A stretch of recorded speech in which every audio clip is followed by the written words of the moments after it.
மாணவ செல்வங்களே, நாங்கள் இன்றைக்கு எதிர்பார்த்தல் வினாக்கள் என்கின்ற பகுதியில 31வது வினாவிலிருந்து விடை காணும் விளக்கங்களை ஆய்வு செய்ய இருக்கின்றோம். இந்த வினாக்கள் உங்களுக்கு பயிற்சித்தாளாக வெளியிடாமல் என்னால அப்பப்போது எழுதப்படுகின்ற வினாக்களாக இருக்கின்றது. அதாவது தொகுக்கப்படுகின்ற எழுதப்படுகின்ற வினாக்கள். அந்த வினாக்களுக்கு இன்றைய வகுப்பில அரோனி, லிசா எனும் மாணவர்கள் இருவரும் விடை காணும் விளக்கங்கள் வழங்கப் போகிறார்கள். ஏனென்றால் தொடர்ச்சியாக நானே சொல்லிக் கொண்டிருக்கும் போது பிள்ளைகள் உற்சாகம் இல்லாமல் இருக்கக்கூடும்.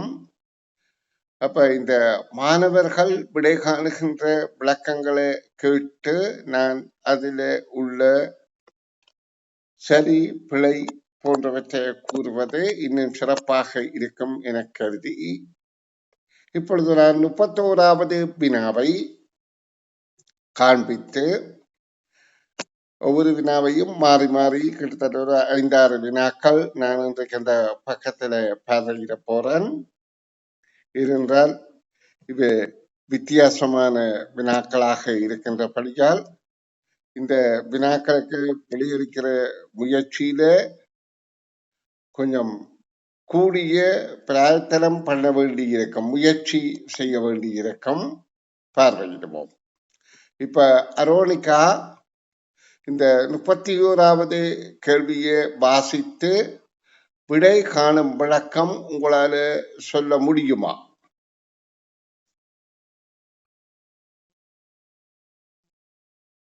அரோனிகா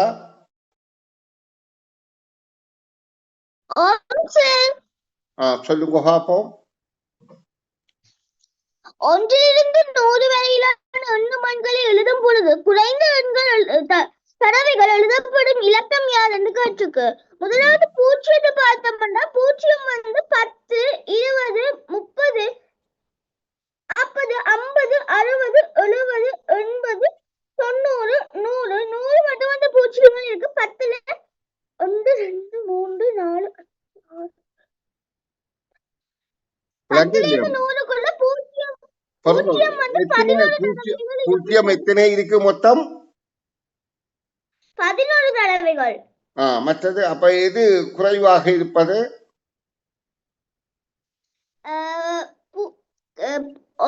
காணலிஸ் கண்டு கொண்டிருக்கு.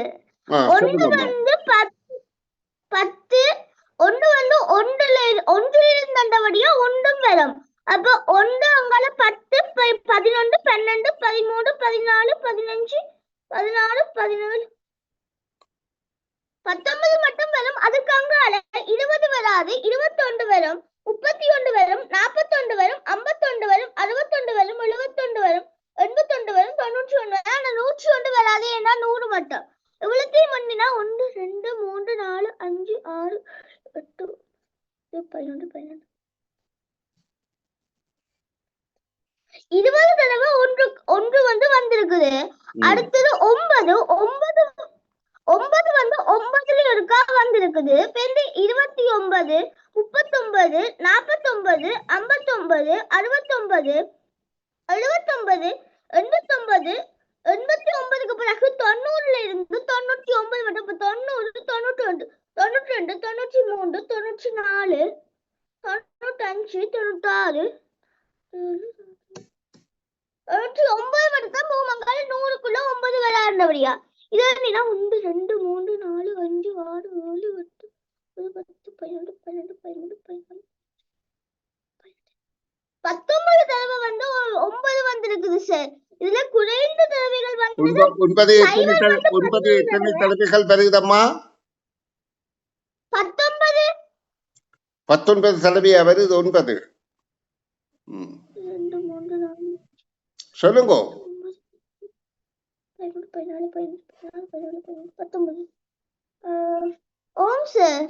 19.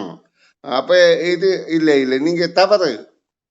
அதாவது இப்ப நான் உங்களை ஒரு புதிய கேள்வி கேட்கிறேன். இப்ப இதுல இது 1 to 100 வரையிலான எண்ணுமண்களை எழுதும் போது குறைந்த தடவைகள் எழுதப்படும் இலக்கம் யாது என்ற கேள்விக்கான விடை நிச்சயமாக 0 தான். அது ஓகே. ஆனால் நான் இப்ப நீங்கள் இதுல 19 தடவை தான் 9 இருக்கு சொன்னீங்கள், அது தவறு. 21 தடவை 1 இருக்கு சொன்னீர்கள், அது சரி. 11 தடவை 0 இருக்கு சொன்னீர்கள், அது சரி. அப்ப இப்ப நீங்க இதுல ஒரு தவறு விட்டபடியால் நான் உங்களை கேட்கிறேன், 1 இருந்து 100 வரையிலான எண்களை எழுதும் போது எழுதப்படும் இலக்கங்களின் மொத்த எண்ணிக்கை யாது? இலக்கங்கள் என்றால் உங்களுக்கு தெரியணும். இப்ப 9 வரைக்கும் ஒரு இலக்கம், 10 இருந்து 99 வரைக்கும் ஈரிலக்கம், 100 3 இலக்கம். இப்படியாக இருக்கிற இலக்கங்களின் எண்ணிக்கை எவ்வளவு? மொத்த எண்ணிக்கை எவ்வளவு தெரியுமா? தெரியாது. அப்ப தற்செயலாக அப்படி கேள்வி வந்துட்டா என்ன செய்வீங்கள்? ஏனென்றால் இது ஆரம்ப எண்விளக்கம் சார்பான கேள்வி. அப்ப இப்படியான கேள்வி வருவதிலே ஆச்சரியப்படுவதற்கு இல்லை.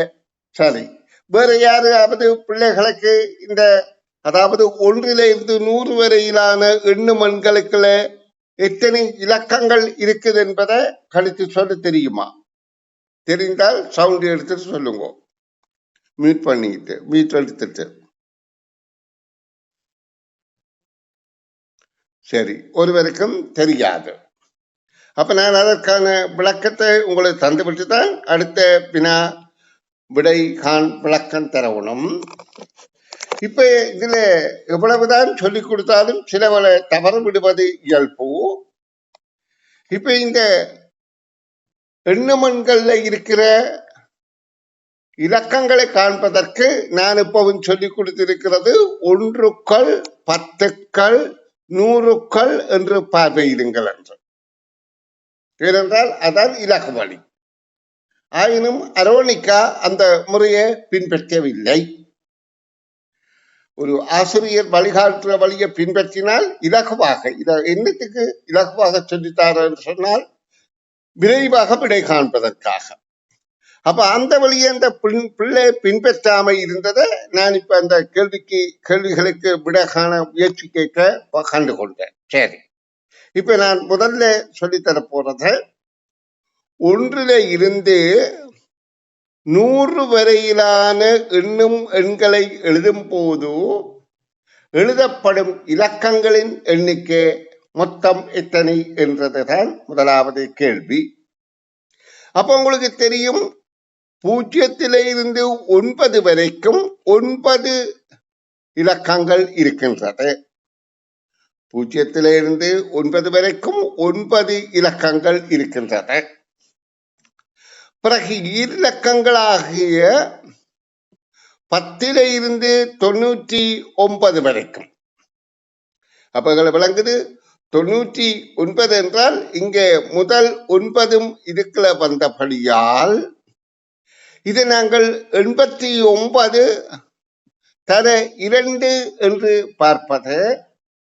அதாவது 10 இருந்து 99 நினைக்கிறோம். ஆனா 10 சேருகிறபடியால் இதில 90 எண்கள் ஈரிலக்க எண்கள் இருக்கின்றது. அப்ப 90 2 180 இலக்கங்கள் இருக்கின்றது. நன்றா விளங்கிக் கொள்ளுங்க. அப்போ 1க்குள்ள 9 இருக்கின்றது. ஈரிலக்கத்தில 99 வரையில 90 தர 2 180 இருக்கின்றது. 100 என்பது மொத்தம் 3 இலக்க எண்கள். அப்ப 3 இலக்கங்கள் எண்களையும் கூட்டினால் மொத்தம் 9 3 12 1 மிச்சம் 92 192 இலக்கங்கள் இருக்கின்றன. அதை முதல் தெரிந்து கொண்டால் இப்ப அதிலே 0 எத்தனை தடவை, 1கள் எத்தனை தடவை, 20கள் எத்தனை தடவை என்று பார்த்தால் அது பூஜ்ஜியம். அந்த பிள்ளை சொன்ன மாதிரி சரி, ஆனா நான் சொன்ன முறையில அந்த பிள்ளை பின்பற்றவில்லை என்பதைத்தான் நான் சொல்றேன்.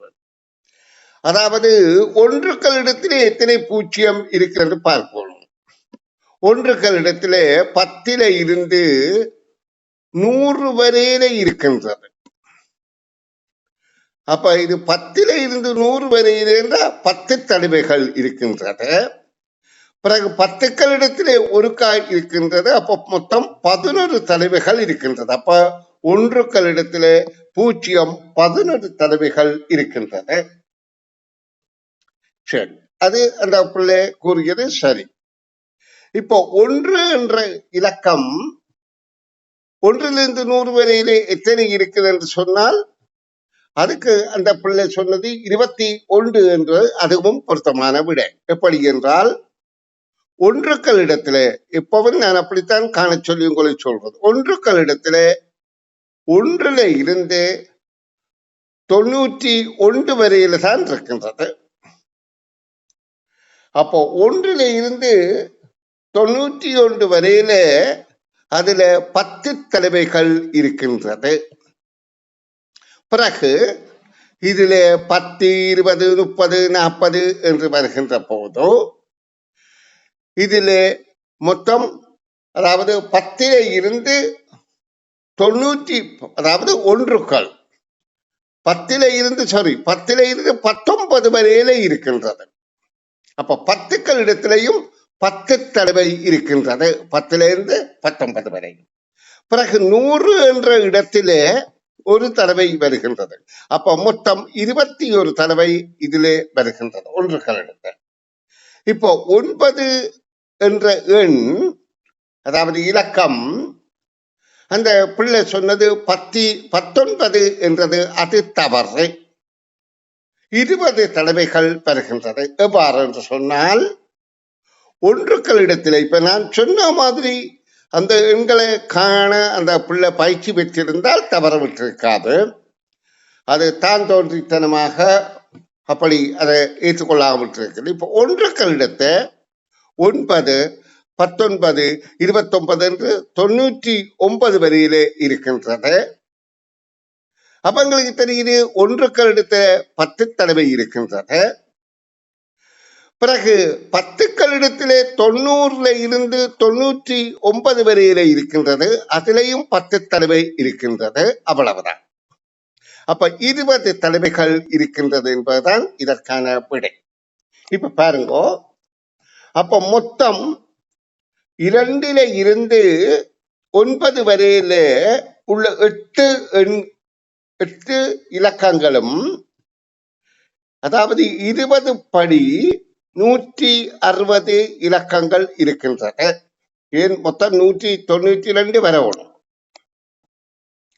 அடுத்தது 1 என்ற இலக்கம் தான் இங்க அதிக தடவை இருக்கின்றது, 21 தடவை. 0 என்கின்ற இலக்கம்தான் மிக குறைவாக இருக்கின்றது, அது 11.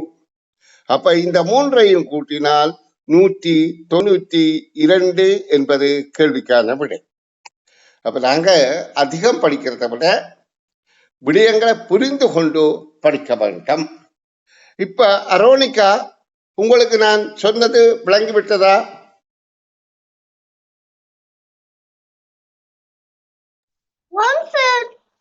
அப்ப சில விடயங்களை சொல்லித் தருகின்ற போது ஆசிரியர் காட்டுற வழியிலே நீங்கள் முன்னேறி கொண்டிருந்தால் நல்ல திறமை, உங்களுடைய ஆற்றலை சிறப்பாக காட்ட முடியும்.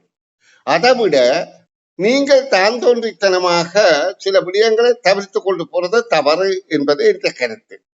சரி, இப்ப நீங்க இதுல நான் சொன்ன முறைப்படி 1லிருந்து 100 வரையிலான எண்ணும் எண்களில் எத்தனை இலக்கங்கள் இருக்கின்றது என்றதை சொல்லுங்கம்மா, சீக்கிரம்.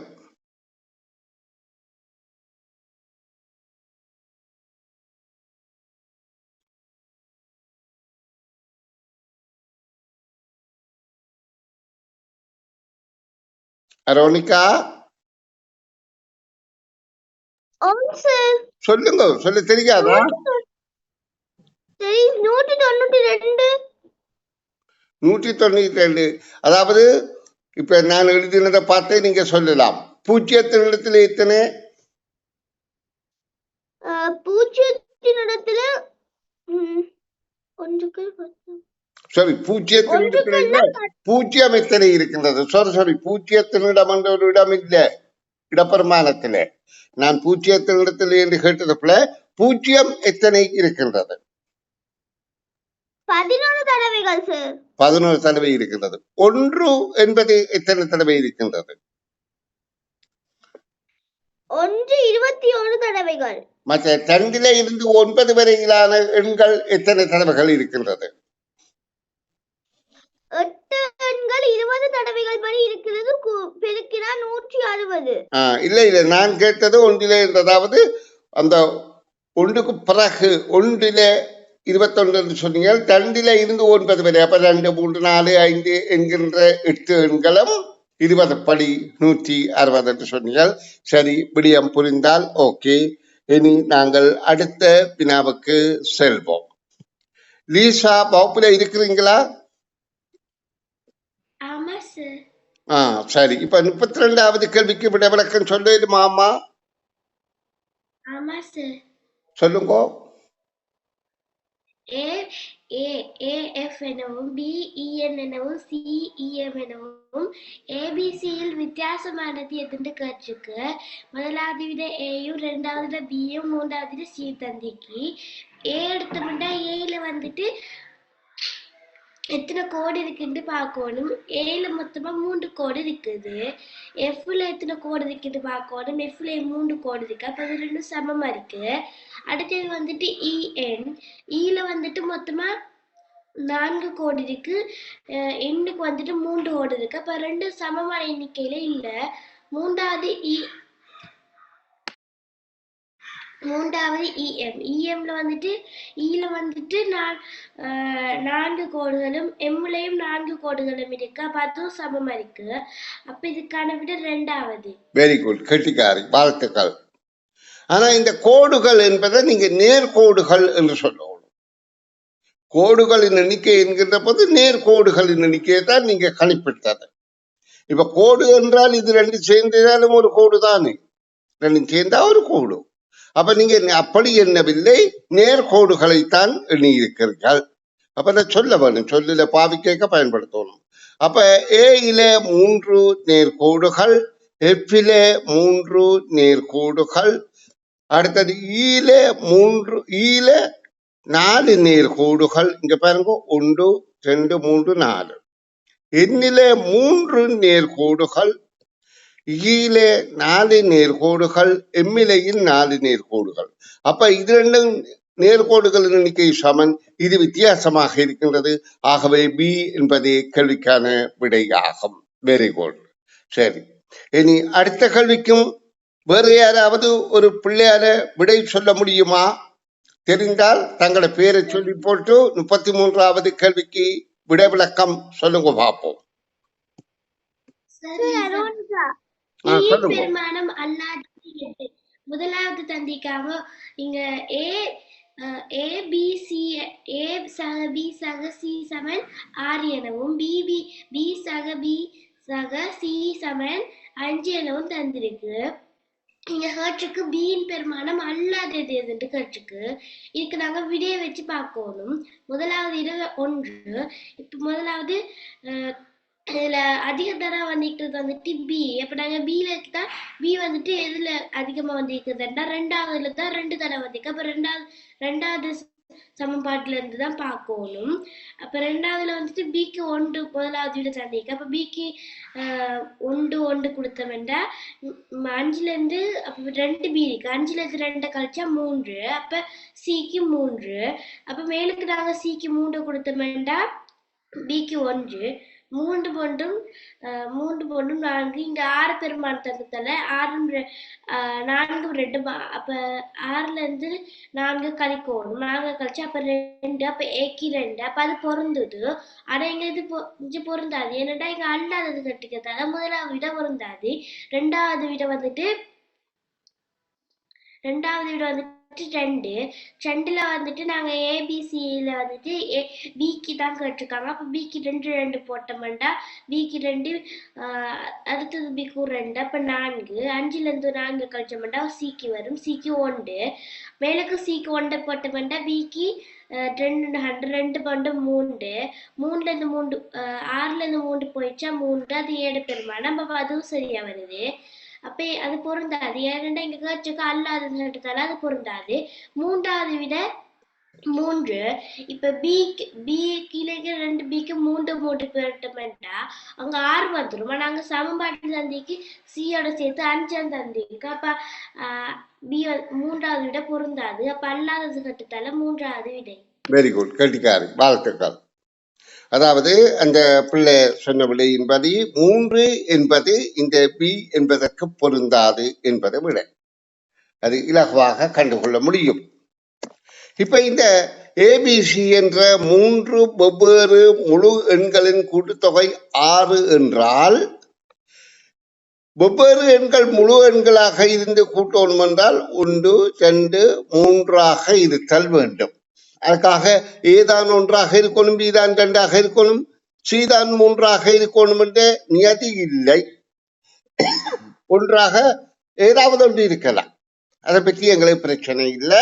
ஆனால் வெவ்வேறு 1, 2, 3 என்ற 3 முழு எண்களும் சேர்ந்தால்தான் ஆக குறைந்த பெருமானமான 6 வரும். இப்ப நாங்க இதுல பியை பார்க்கிறோம். இந்த பிக்கு பொருந்தாத எண்ணைத்தான் கேட்டிருக்கிறார்கள்.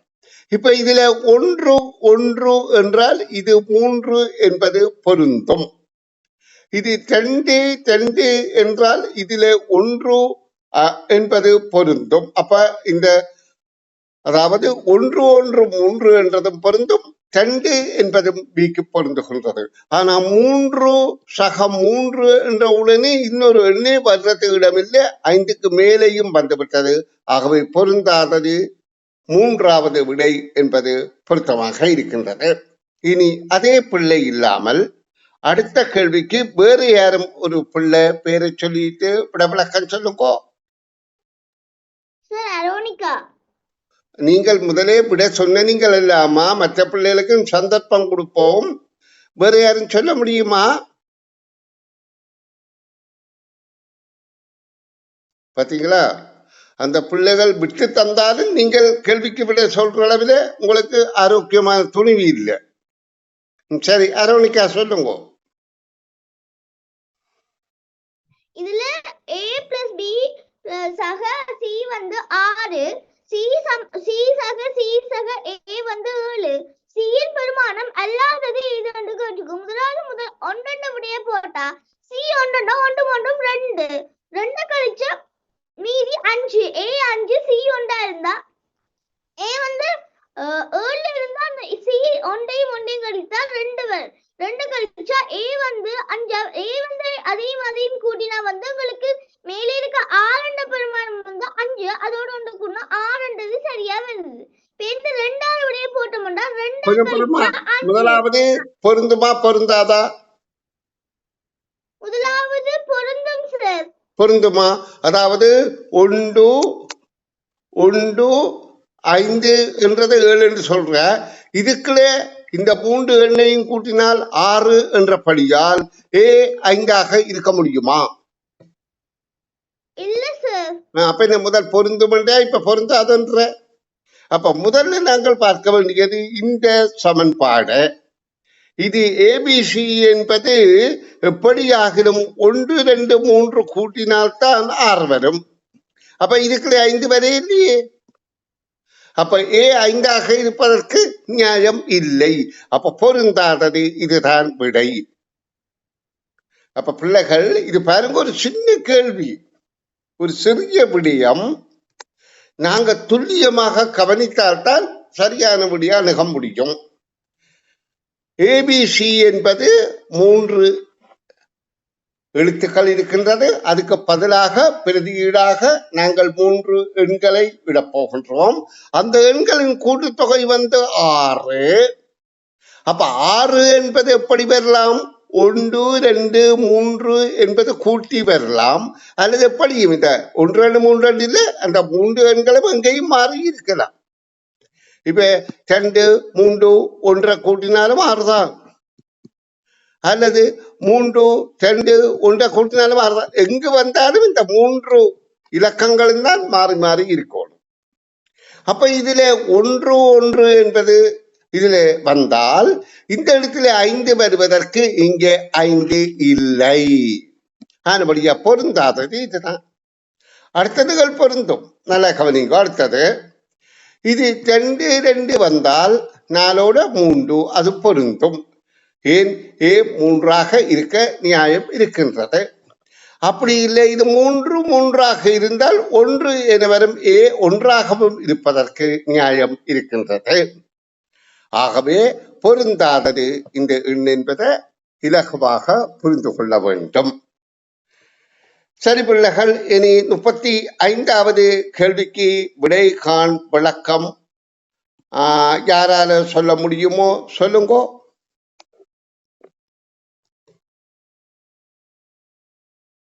சீக்கிரம். ஹரிபா சொல்லம்மா. ஏபிசியில் வித்தியாசமானது எது? ஒன்றாவது விடையில பார்த்தோம்னா ஏ கிட்ட பக்கத்து இருக்கு, அப்ப அது பிழையானது. பி கிட்ட பார்த்தோம்னா பி கிட்ட 3 வட்டங்கள் இருக்கிறதுனால பி பொருந்தாது. அப்ப சி தான் வித்தியாசமானது. இதுல இந்த ஏபிசியில் வித்தியாசமானது என்று கேட்கப்படுகின்றது. அப்ப இந்த வித்தியாசங்களை நாங்கள் உற்று நோக்குகின்ற போது முதலாவது சதுர வடிவமாக இருக்கின்றது.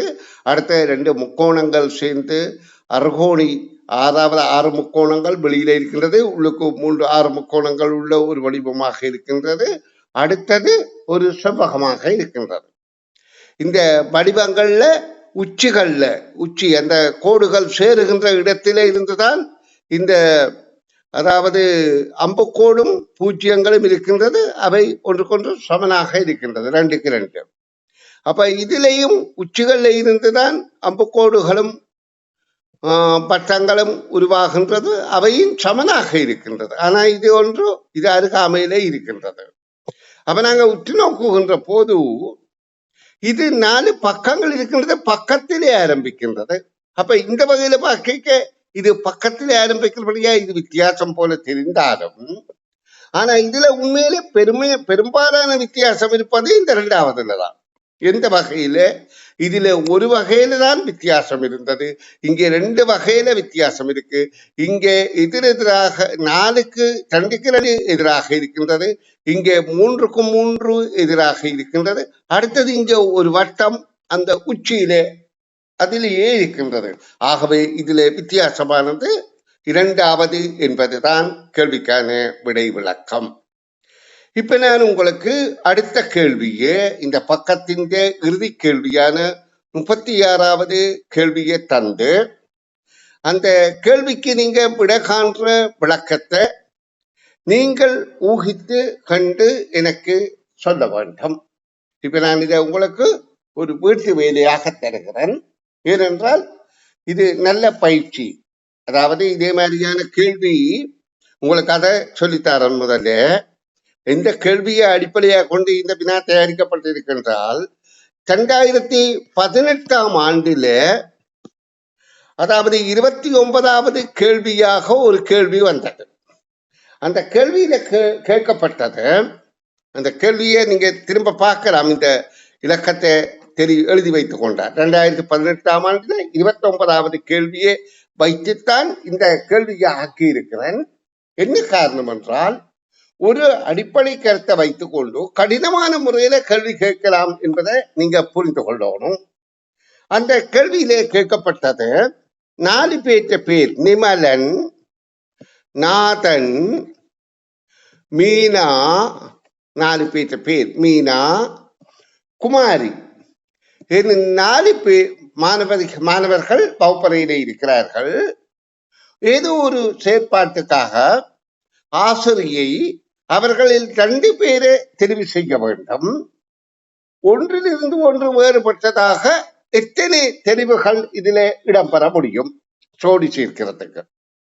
அதாவது இவர்களே எத்தனை சோடியாக சேர்க்க முடியும் என்பது கேள்வி. அப்ப இந்த கேள்விக்கு விடை காண்பதற்கு என்ன செய்யணும் என்றால் அதையும் சொல்லித்தார். அப்பதான் நீங்க இதை கண்டுபிடிக்கிறதுக்கு கொஞ்சம் கடுமையான முயற்சி செய்வீர்கள். அதாவது நிமலனோடு நாதனை சேர்க்கலாம். அடுத்த 1. நிமலனோடு மீனாவை சேர்க்கலாம் 2. நிமலனோட குமாரை சேர்க்கலாம் 3. அப்போ முதலாவது நிமலனோட 3 பேரை சேர்க்கலாம். அடுத்த நாதனோடு மீனாவை சேர்க்கலாம், நாதனோட குமாரை சேர்க்கலாம் 2. மீனாவோட குமாரியை சேர்க்கலாம் 1. அப்போ 1 2 என்கின்ற முக்கோணங்கள். இது முதலாவது முக்கோணம். 1 2 சேர்ந்தா 3 என்பது அடுத்த முக்கோணம். 1 2 சேர்ந்தா 3, 1 2 3 சேர்ந்தால் 6வது முக்கோணம். அப்ப 6 என்பது கேள்விக்கான விடையாகும். 1 2 3ஐயும் கூட்டணும். 1ஐயும் தனியாக கூட்டினா 3 தான் அடுத்த முக்கோணம். இந்த அடிப்படையில தான் இந்த கேள்விக்கு விடை காண வேண்டும். இப்ப நீங்க இதை கொப்பித்தாள் எழுதி வைத்துக் கொள்ள வேண்டும். எழுதி வைத்து இந்த கேள்விக்கு விடை கண்டு எனக்கு நாளைக்கு விடை காணுகின்ற விளக்கம் சுயமாக சொல்ல வேண்டும்.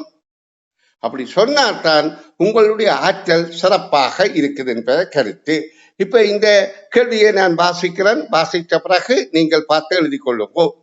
ஒரு உணவக சமையலறையில் கத்தரிக்காய், போஞ்சிக்காய், வெண்டிக்காய், கேரட், பீட்ரூட், கோவா என்னும் 6 வகையான மரக்கறிகள் உள்ளன. சமையல்காரர் அவற்றில் 3 வகையான மரக்கறிகளை அன்றைய சமையலுக்கு ஒன்றிலிருந்து ஒன்று வேறுபட்ட எத்தனை விதங்களில் தெரிவு செய்யலாம்? இதான் கேள்வி. இந்த கேள்விக்கான விடை காணும் விளக்கத்தை நீங்கள் நாளைய வகுப்பில் சொல்லலாம். இது நான் யூடியூப்ல போடுகின்ற போது இதற்கு விடை கண்டுபிடித்த பிள்ளைகள் இருந்தால் நீங்க கமெண்டிலே போடுங்கோ, பார்ப்போம் யார் சிறப்பாக செய்கிறார்கள் என்று. சரி பிள்ளைகள், எழுதி கொள்ளுங்கள்.